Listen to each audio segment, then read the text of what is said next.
అందరికీ నమస్కారం. మనందరం విఘ్నేశ్వరుని గణేష్ అని, వినాయకుడు అని పిలుస్తుంటాం. కానీ ఈ పేర్లు వెనుక ఉన్న అసలు కథ మీకు తెలుసా? ఈరోజు ఆ రహస్యాన్ని తెలుసుకుందాం. గణేష్ అనే పేరుకి అర్థం గణ అంటే సమూహం, దేవతల దళం. ఈష్ అంటే అధిపతి, నాయకుడు. అందుకే గణేష్ అంటే గణాల అధిపతి. అదే గణపతి అని కూడా పిలుస్తారు. కథ ఏంటంటే, ఒకసారి దేవతలు శివుడిని అడిగారు, మీ గణాలకి ఒక నాయకుడిని నియమించండి అని. అప్పుడే శివుడు విఘ్నేశ్వరుణ్ణి, కార్తికేయునికి పరీక్ష పెట్టాడు. ఎవరు ముల్లోకం మొత్తం ప్రదక్షిణం చేసి వస్తారో వారు గణాలకు నాయకులు అవుతారని చెప్తాడు.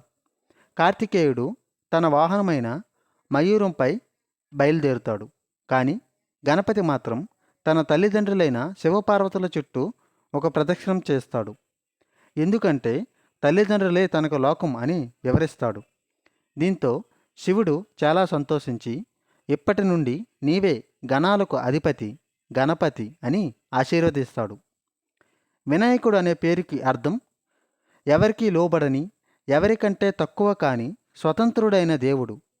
వినాయకుడు అనేది గణపతి స్వతంత్రత, పరమశక్తిని సూచించే పేరు. కథ ప్రకారం గణపతిని మనం ఏ పూజకైనా ప్రారంభించే ముందు వినాయకుణ్ణి ఆరాధిస్తాం. ఆయనకి ఎవరు అధిపతి కాదు, ఆయనే సర్వాధికారి. గణేష్ అంటే జ్ఞానమిచ్చే మార్గదర్శకుడు, నాయకుడు. వినాయకుడు అంటే స్వతంత్రుడు, విఘ్నాలను తొలగించేవాడు. అందుకే మనం ఏ శుభకార్యం మొదలుపెట్టే ముందైనా వినాయకునికి పూజ చేస్తాం. అందువల్ల గణపతిని గణేష్ అని పిలవడం ఆయన నాయకత్వాన్ని గుర్తు చేస్తుంది.